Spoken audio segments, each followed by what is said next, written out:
Do you see technology as the cause of modern healthcare problems or as a solution? Like it is both, he can tell.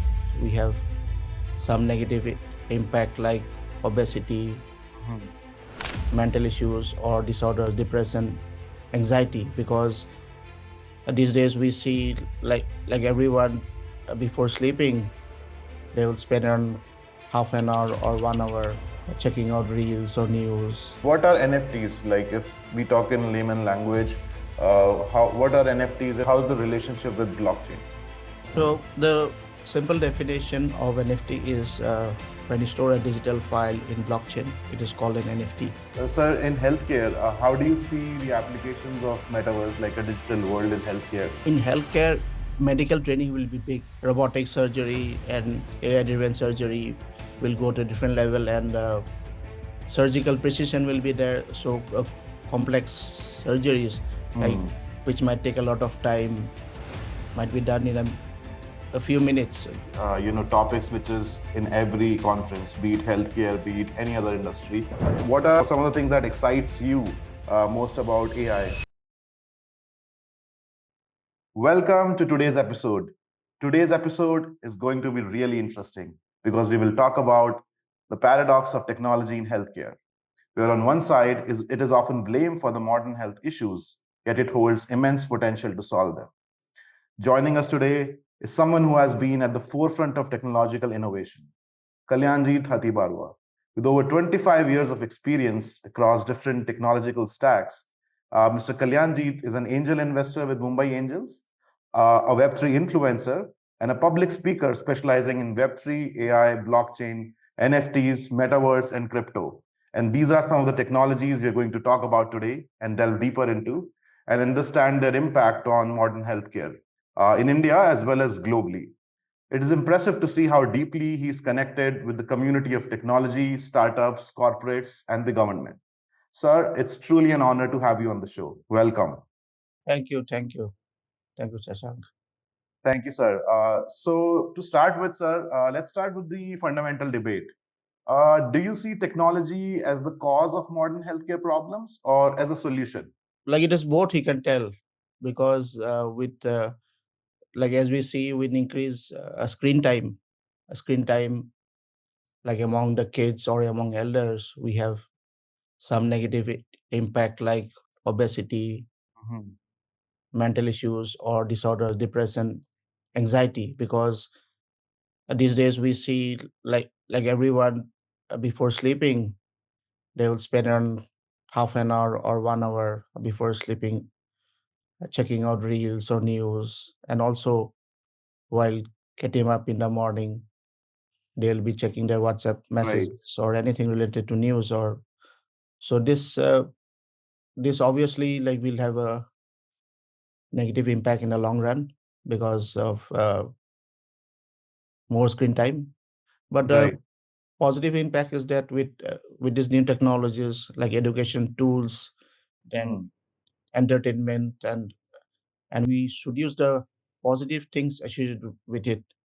For everything there is a negative and a positive side of it, so we should be more careful about the negative impact, and then like obviously maximize and use the positive impact of technology. Right, sir. Yeah, that's, I think, perfectly said because everything has two sides of it. Given so many positive sides of the technology, and I think we need to be more aware that what are the negative sides and how can we control, our addiction. Maybe let's, like you said, there's addiction to the screen time and to the technology using it, that people are so addicted to it that as soon as they get free, they start using their mobile phones, be before going to sleep or even just after waking up, and that Right, might right. disrupt a lot of their daily routine, their cycle, the sleep cycle, the sleep quality as well.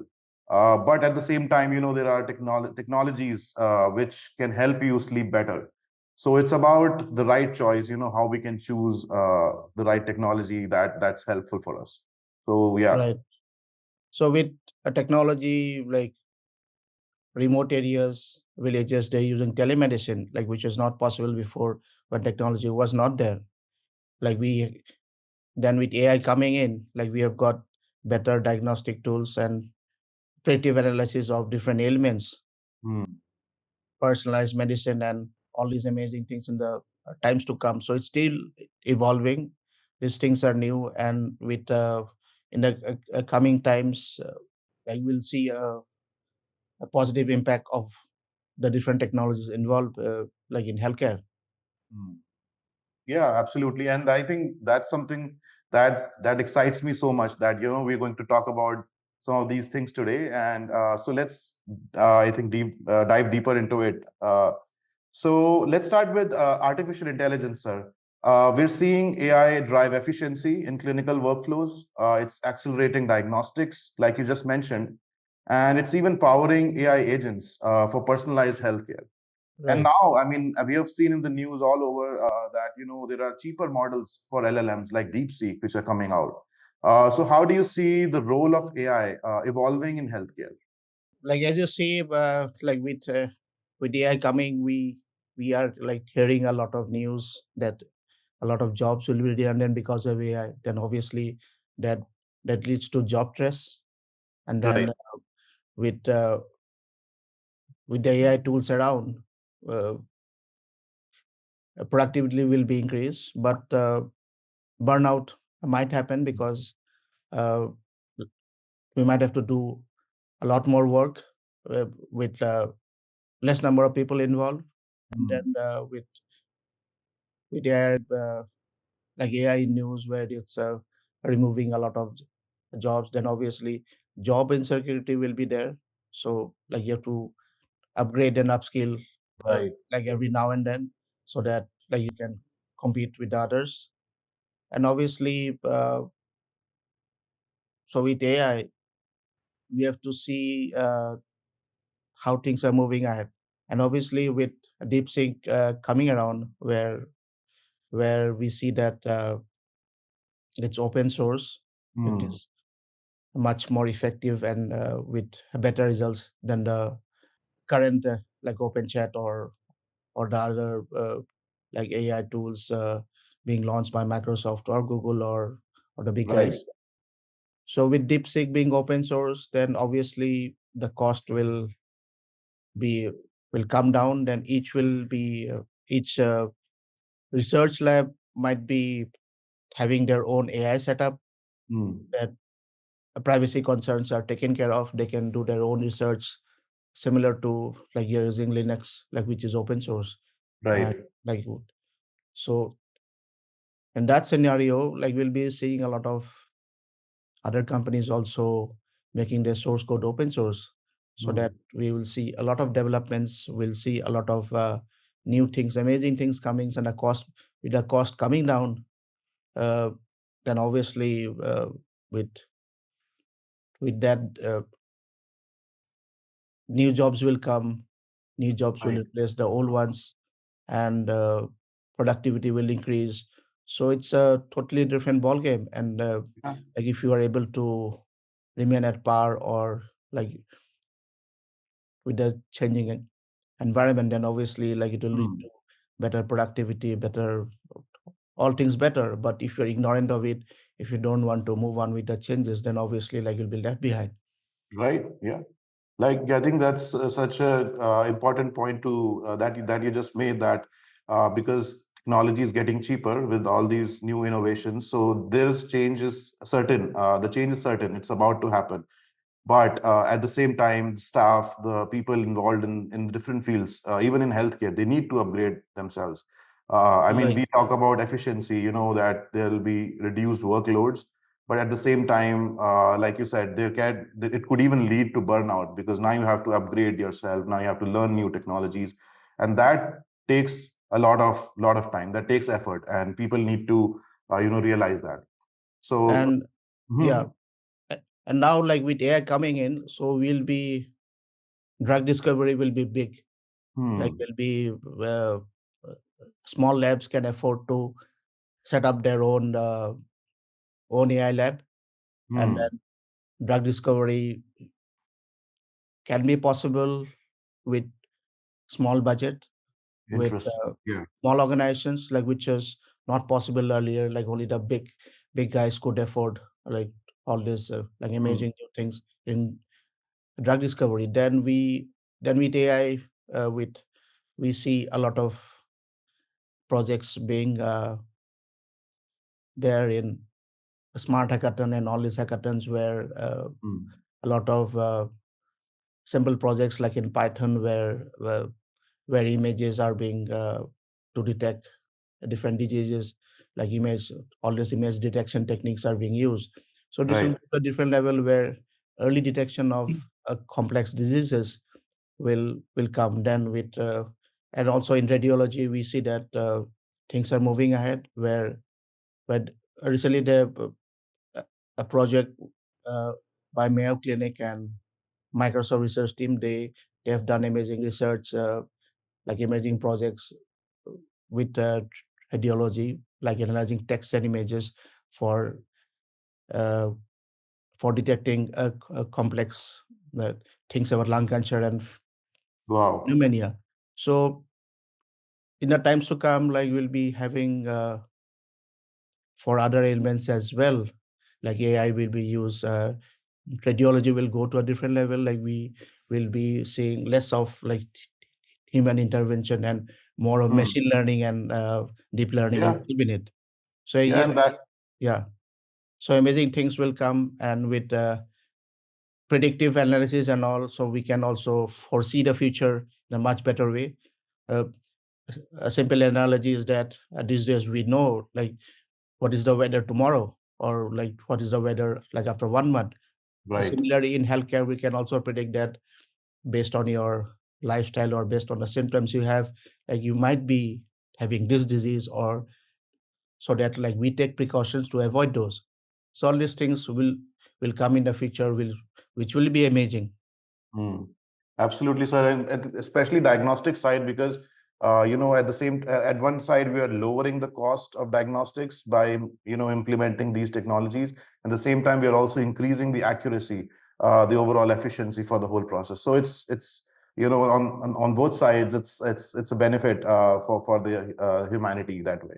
Right, Awesome. and surgery as well. Robotic surgery and AI driven surgery will go to a different level, and surgical precision will be there. So complex surgeries, like Hmm. which might take a lot of time, might be done in a few minutes. So these things are all like easy to dream, but those will come. Those will come sooner. Well, we are here to wait and see, and very excited to see how things are evolving that way. Awesome. So speaking of applications, I know we talked about some applications. You just mentioned about some cutting edge researches and cutting edge work which is happening, innovation which is happening in healthcare. But what are some of the most exciting things? Some of the things that excites you most about AI, and which are going to be the breakthrough in the near future. With AI coming, so recently, like we had a uh, uh, faculty development program where some the topic was like AI in healthcare, where top doctors from Europe was taking a session and educating the future trends in healthcare for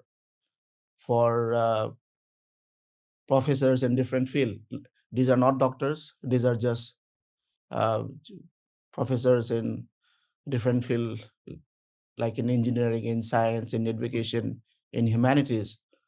And it was a like amazing session where you are made aware of the new trends in healthcare, where technology is a big part of it, where like amazing things like which was not possible earlier are will come.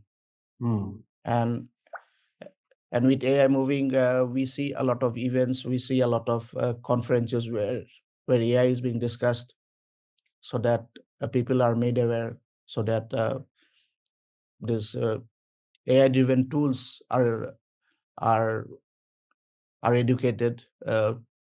Training is done on this new things coming up, so that it's easy for doctors as well as the patients to be aware of the Hmm. benefits related to this new inventions. Absolutely, sir. Because AI has become one of the topics which is in every conference, be it healthcare, be it any other industry. So yeah, it's exciting times. So now moving forward, sir, we talked about how AI is impacting. It's bringing efficiency, it's lowering the cost, and it's increasing accuracy. But at the same time, there are concerns with data security because more and more hospitals and clinics are now moving towards digital systems, digital health records, and even AI powered patient monitoring systems. But this also exposes the sensitive patient data to breaches. So, sir, do you think organizations and including governments, they're doing enough to protect healthcare data? And more importantly, since you are an expert in blockchain, how can blockchain and Web3 solve these challenges if they exist? Data production, like data production efforts is there.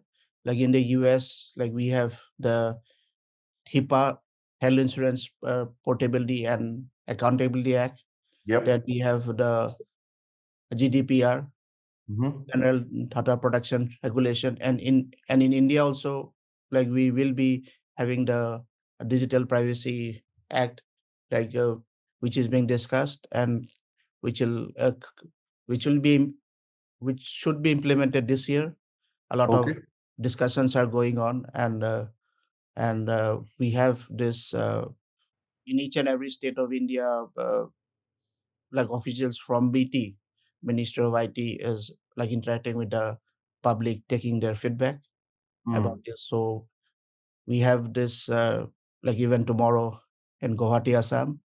So it will be interesting that like all these things will also be there in India, like about what all rules and regulations should be there about privacy and protection of your data. And then based on the feedback and based on the interaction with the general public, so this will be discussed and this will be taken care of. Now with new technologies like blockchain coming in, so let me give a brief about what is blockchain. Hmm. Blockchain is like a shared notebook where data is stored in blocks, and these are immutable, means you cannot delete it, so it is there forever. And and also, like you can give access to it, the user can give access to it. So because of these use cases, we see a lot of things like which will come in healthcare, where patient records will be stored in uh, a blockchain. So these records, they cannot be tampered with, and also these records can be shared with doctors or can be shared with people. Hmm. So amazing things will be come. So let's say like we have a drug discovery going on, and then the company needs data from different patients. So it depends on the patients, like whether he allows his data to be shared, to be used by the organization for some medical research and so on. So yes, there are like amazing things coming, and there's also a business side to it. So people can also monetize their information. They can also Hmm. charge something for sharing their data to some organization privately. So all these amazing things is possible with blockchain. And blockchain is a technology, and it is and we also hear of the word Web3. So Web3 Yeah. is the next version of the internet, where which is based on a technology called blockchain. And we have a lot of the big guys, big companies involved in it. Talking about healthcare, we have in IBM launched this Health Utility Network. So it was way back in 2019. So it's like almost more than 5 years. So this is done to have transparency among the different people involved in healthcare, in as well as in supply chain, like in the pharma industry. So a lot of applications are using blockchain. Supply chain is big, like healthcare is big, and obviously in the finance world, it is also big. Then we have blockchain network specifically for healthcare, like medical chain. Hmm. So like amazing things are coming, and in the times to come, we might see. So let me tell you the different types of blockchain. So one is public. So we see like Ethereum or Solana. So these are all public blockchains. Then we have private blockchains, like which is used privately. So example is, let's say we have a blockchain to store attendance within an organization. So that in that scenario, like it'll be using a private blockchain because that data is only for use within the organization and not for the public. So the so it'll be using a private blockchain network. And the third is permission. So permission means a group of organization, they are working together and they're using a blockchain network which needs permission to join. So a lot of financial applications are using permission blockchain, where like only the like organization related to finance, they're using it. And obviously like it will need uh, permission to join that network. Hmm. So thus there are three types: private, public, and permission. Permission. Now Okay. now with things coming, like we'll be seeing a lot of uh, new blockchains coming up, where the government will be involved, the healthcare providers will be involved, and the public will be involved. So like amazing applications will come up in the future, and a lot of rules and regulations will also be formed so that Hmm. misuse is not done, and data privacy is taken care of. Yeah, I mean that's really amazing to if we think about on one side this technology can be a guardrail where it's protecting the data, and at the same time, like you mentioned, for patient side it can even be a monetary thing. I mean they can monetize it because in reality, I mean they're the owners of their own data. So by giving them full control of their data, I mean they can use it. I mean if a pharma company is interested in getting their data or getting their data for a clinical trial, then they are in control of their data and they can choose who to give it. So I mean, it's really nice how blockchain can be a security, a guardrail for all these new technologies which are coming in like AI, but at the same time also be there are other applications which can support patient and empower patient with their own data. And there is a big use case: interoperability.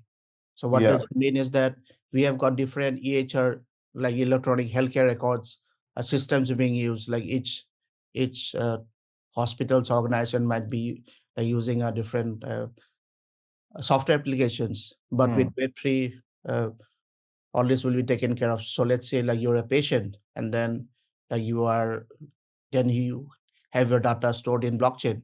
So this data can be transferred between different applications, so different uh, health record systems. So this will be big because, like, let's say like you have a radiology report. So this radiology report will be stored in the blockchain. Then if Hmm. you go to different hospitals, then the same report can be used. The patient gives authorization to for the report to be used. Then Hmm. obviously with the click of a button, the other like hospitals, like which has its own software application, they can have like access to this record. And with the feature blockchain, where these records are mutable, then obviously that radiology report is original, it's not counterfeit, it cannot be tampered with. So thus we'll see big things where interoperability among the different applications will happen.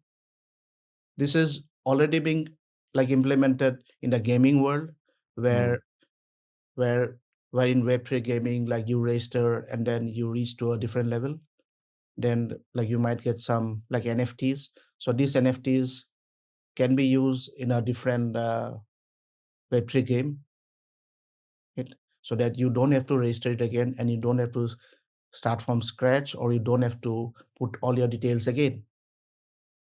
So So, this, sir, what are NFTs? Like, if we talk in layman language, how what are NFTs and how are they? What are how are the how's the relationship with blockchain? so the simple definition of NFT is when you store a digital file in blockchain, it is called an NFT. Got it. And so there are amazing use cases of NFT. So let's say like you're going to a football match or you're going to a cricket match. They give tickets like which are paper or which can be duplicated. But in the times to come, like you'll be having these tickets as NFT, Hmm. so which cannot be duplicated. So plus a lot of use cases of NFT are there. We have degree certificates like educational qualifications being Hmm. given as being given as NFT in the top universities of the world, and more like organization and more education institutes will follow the truth so that Hmm. a counterfeit of or fake degrees will not exist in the times to come.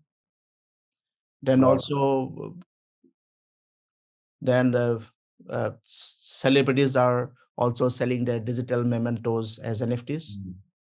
Interesting. Then yeah, so a lot of use cases are there. Then also we have artists.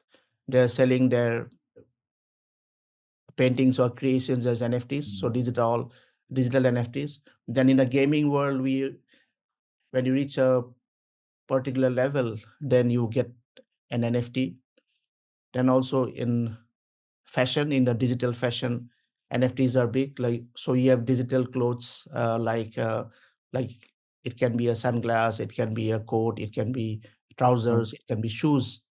Nike companies like Nike and Reebok are also selling NFTs. So these are just digital shoes Hmm. which are used by Wow. avatars. So avatars is your digital presence in the metaverse.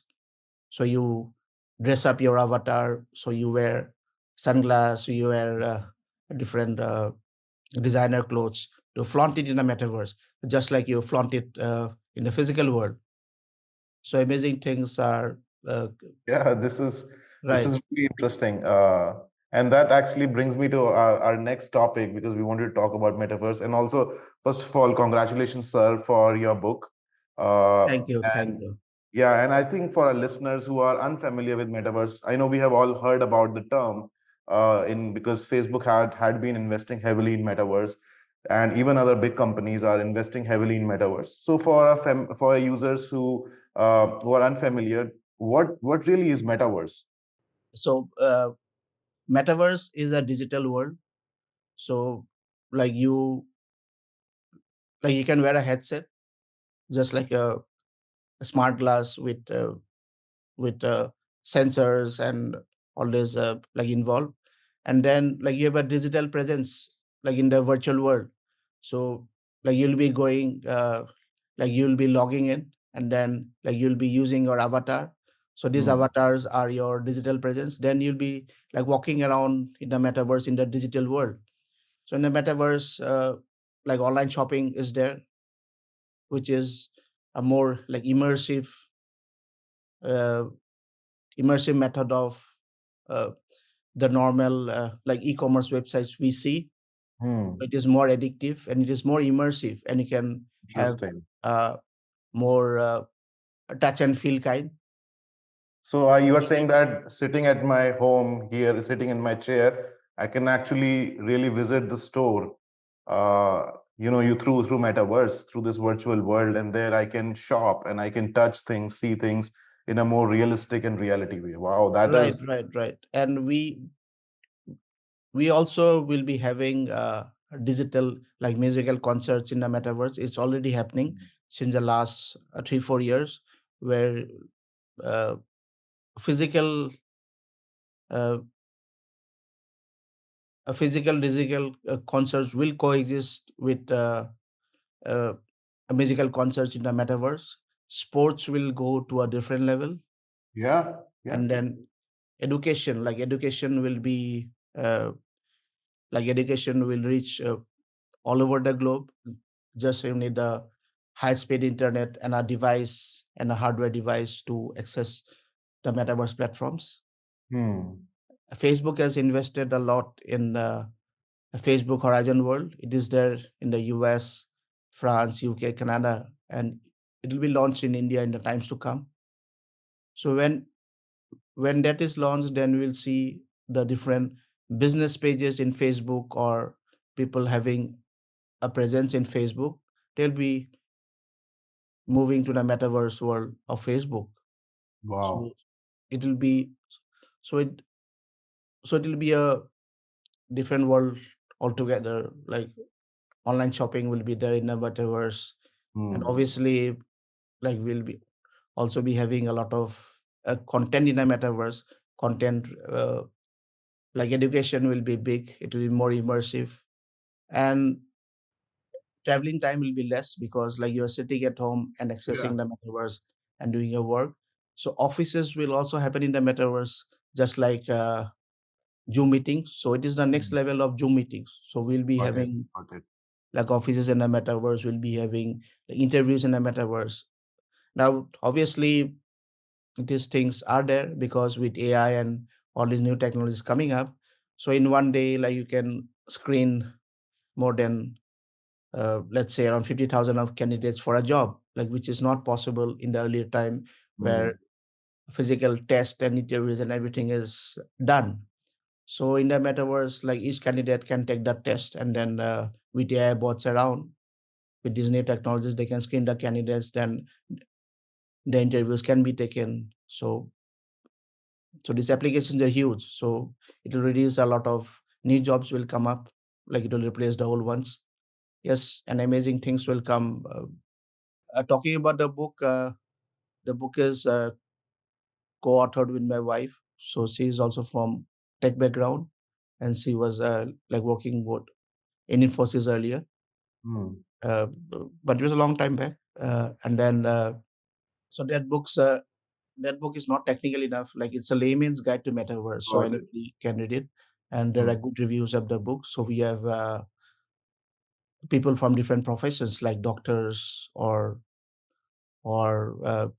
people from humanities background or people from students, tech, non-tech, everyone. So it's a good guide, and obviously uh, it's it's getting popular and in the times to come, because in the times to come, like everybody will be a part of the metaverse, just like we Yeah. are all part of Facebook or Yeah. WhatsApp. Yeah, I mean, it definitely sounds like something which is going to, uh, be even more engaging, even more real, like even being digital, it's going to feel very real. But like, sir, in healthcare, how do you see the applications of metaverse, like a digital world in healthcare? I know we talked about education, so how can that enhance the industry that way? In healthcare, medical training will be big. Like you Hmm. won't be like realistic simulations will happen in the metaverse, so it'll be much easier for a student to go through those medical procedures and then learn it. So Hmm. medical training will be big.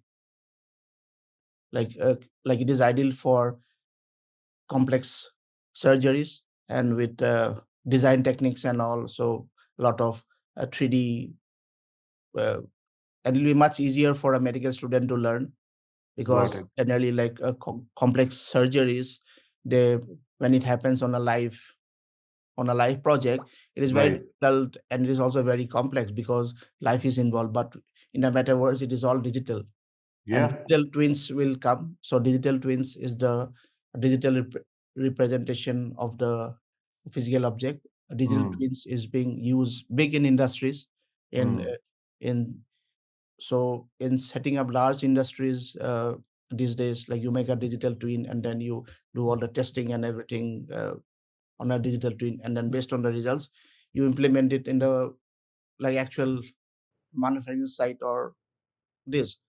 So similar in healthcare also, like we'll be having digital twins where digital twins will be made and then research will be done in this on a digital twin, the software application, and then based on the results, then it will be implemented in the actual physical world.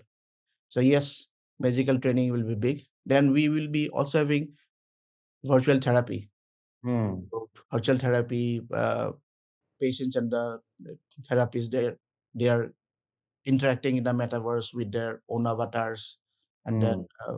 which might be helpful for conditions like anxiety or PTSD. So uh, mental health will go to this mental health prevention will go to a different level. So we Yeah. will be having a lot of resources on that virtual Yeah. therapy. Because Then now. obviously Mhm. in healthcare, telemedicine is already there. So in earlier times, it started with a phone call where Correct. phone consultation came up, and then video call, and the next level is metaverse. So we will be having virtual clinics where the doctors and the patient they interact in a virtual clinic with their own avatars. And Hmm. then yes, like exciting things will come where even remote areas can have access to healthcare. Yeah. Correct. Yeah, I mean, I'm just thinking about, how things will evolve. It's a dream world, thinking about therapy having virtually. I mean, like you said earlier, it started with a phone call. Now we're doing video calls, and then doing that in a metaverse will be a totally different experience. Even in mental health, we are seeing more and more chatbots coming up. People feel they can open up very easily to these chatbots more than they can open up to humans, and there is actual research around that. And now with metaverse, it will be interesting to see how that whole dynamic evolves over time. Of course, I mean, we talk about the other side of technology where there is addiction, and this might be another thing that we will unfold. That, hey, is metaverse even more addictive? Is it more addictive than what we are doing right now on social media? But then again, I think we all need to learn how to balance ourselves, our involvement with technology, and we need to learn how to draw a fine line between how much we are involved in that technology, so that we don't get away from the reality. So yeah, I mean, it'll be good to see. It'll be exciting to see how all these technologies unfold in future. And so like you have mentioned a chatbot. So like Yeah. if you see, chatbot are mostly in English, right? So let me tell about the new Government of India project called Bhasini, where a language translation is done for text, audio, and video. So Wow. Bhasini will be big in the times to come, and in the metaverse as well. So let's Hmm. say like you don't know English, right? So you'll be speaking in your own language, and it will be converted to English or whatever for the other person to comprehend, to understand that language. So Hasini has is tying up with like almost all the state governments. So all the Hmm. government applications will be converted text, audio, and video the the different regional languages. And then healthcare will also become big because generally the patient is not able to explain the ailment because they are not conversant with Hindi or English or the language where the doctor or the healthcare provider knows. But with Yeah. Bhakini, they can speak. They just need to speak in a local language, then it will be converted to real time. Got it. I mean, it's great. I mean, even the governments, like even in India, they are investing in these technologies. These technologies are These are what's going to power the overall impact of AI in India. And they are involving all different minorities and all different small regional languages to that play. So it's amazing, and I think that actually is a very nice entry into the next topic that we want to talk about, that what is the landscape of technology in healthcare in India. So, as we look at the health tech adoption in India, we are seeing two extremes. On one side, there is rapid innovation in urban centers, but then on the other side, rural areas are still struggling with basic medical sciences. So, sir, do you think where do you think India stands today in the digital health journey, and where we need to go? What more we need to do to be at a good place?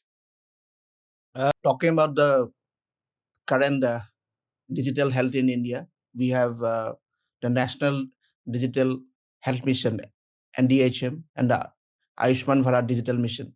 So Hmm. this was launched to create a patient-centric digital healthcare mission. So many people are not aware of it. Hmm. So this was started in 19 in 20 2020, Okay. and so after COVID, a lot of digital health by the government is emphasized, and and a lot of developments is going on, and the Ministry of IT along with the health department. Now, to we also see a lot of the role of startups, in health tech, since since we have a lot of problem statements to solve. Yeah. And looking back, like as per the latest data, we have got more than 12,000 startups, health tech startups in India. So that's that's good to know. And we also have a few like unicorns in in in the health tech startup space. Mm-hmm. Then we so in the times to come, since we see a lot of uh, developments in technology. Recently, we had the Blackstone being involved with a large real estate developer to Hmm. set up the largest data center in Mumbai. Last week it was announced. So we seeing a lot of new developments, data Hmm. centers being set up in India to store data. So obviously, with AI and all, with new projects coming up, so we will be needing a large data storage. And then Correct. talking about the digital divide, we see internet, as you know, is there, but still there are some areas where internet and all is not there, and digital infrastructure has to improve so that Hmm. everybody can have high speed internet, and then Right. obviously with the rising income level, then they can have a affordable device. S- the good thing is that we see smartphones being used, like WhatsApp being used by majority of population. Correct. And but obviously with less income, people are still using the old uh, smartless phones, like you can tell, the old uh, button phones. We see that the uh, current government is launching different schemes like healthcare schemes, like Ayushman Bharat is there, where each and every people below a particular income can get Hmm. insurance, like which is not earlier, and it is very easy to avail it. Just like you need to have the Aadhaar card and the ration card, so that Right. it checks for your citizenship, and then based on that, you get healthcare. And then we see that AIMS, the top medical institutions in India, similar to the IITs, it is there in almost each and every state. So the cost of healthcare will come down, but with a lot of population in India, that obviously it is a huge challenge to Yeah. overcome the healthcare needs of the population. But with times, with technology, and with improving digital infrastructure, the cost of healthcare will come down. And uh, uh, later on, just like we see WhatsApp being used by almost everybody, so similarly healthcare access will be there for everybody. Yeah. Correct. I think that's I think very accurately answered. Where uh, of course, government is putting a lot of effort in creating more and more institutions in every state and even regionally. But I mean, and like you said, even though there's not like wired internet available everywhere, but there is wireless internet now, where people are using mobile phones, smartphones. So by having these technologies that actually makes all the new exciting things that are happening, the latest research happening, really more available, more accessible to people in the rural areas, and especially like people who are speaking their own regional languages. If we talk about therapy, by having projects like Bhashini, like you mentioned, this therapy can be really be available from tier one, tier two cities where there are more providers, where there are more therapists that can really be available for people who are in rural areas. So with technology, we think that there's more divide, but I think there's less divide. We are actually removing that divide or closing the gap between that divide. So amazing. Right, right. Yeah, And obviously, like Bhasani was created so that to remove the regional language barrier, so that right. like you just need to know one language and other things are taken care of. Your Hmm. communication with other parties is taken care of. So similarly, with new like applications or new technology will come, which will minimize the digital divide between the uh, the low income groups and the like high income groups. Correct. Sir, so I think that brings me to my last question. So, if you were advising the Indian government, what policies do you think should be in place to foster responsible health tech adoption? Policies like we need more investment in the healthcare, obviously. Right. It's because we see a lot of private players in the healthcare market, and obviously we see the educated class, they are not going to the common hospitals. Hmm. So that that mindset should be taken care of, so that common hospitals are developed at par, just like in the UK or the US or in Yeah. developed countries. Then obviously that will take some time. Hmm. So with more investment in the healthcare industry by the government, then we need also training and capacity building, and then also in digital health tools, so that it is like easier for patient and the healthcare profession interaction. And digital literacy programs should be there more, so that it reaches like each and every corner of India. Hmm. And obviously this project should be monitored and evaluation done, and then based on the feedback, the new policies or new framework should be created, so that it leads to more like advancement of India. Awesome. Thank you so much, sir. So now the last part of the podcast is the rapid fire round. It's a fun and engaging way to very quickly answer some of the short questions that we have here. So I'll start with that. So first question: AI in healthcare, overrated or the future? It is a future, because it is a future. Mhm. Awesome. One Web3 use case in health that we'll see in next 5 years. Le- Digital records will be stored in a blockchain, so that like the same record can be transferred between like different hospitals, different organizations, so that like you don't have to carry all those reports in your hand. So it'll all be digital. Just you like like you make a click, then it's transferred. Crypto in healthcare, feasible or fantasy? Both will coexist, because like as you are not aware, or like you might be aware, uh, blockchain, when you store something in blockchain, then obviously like you have to pay some fees. So Hmm. that fees is called transaction fees or gas fees, and that is done in a currency which is specific to that blockchain, Hmm. and that currency is called cryptocurrency. And sometimes that gas fees is paid by the uh, blockchain network, and sometimes it is paid by the user. Hmm. So obviously, like if the blockchain network is used more, then the value of the uh, cryptocurrency, like which is in that network, will be high. Got it. It's a case of demand and supply. So if the demand is high, then obviously like it will be high, and if the demand is less, then obviously nobody will value it. Hmm. Interesting.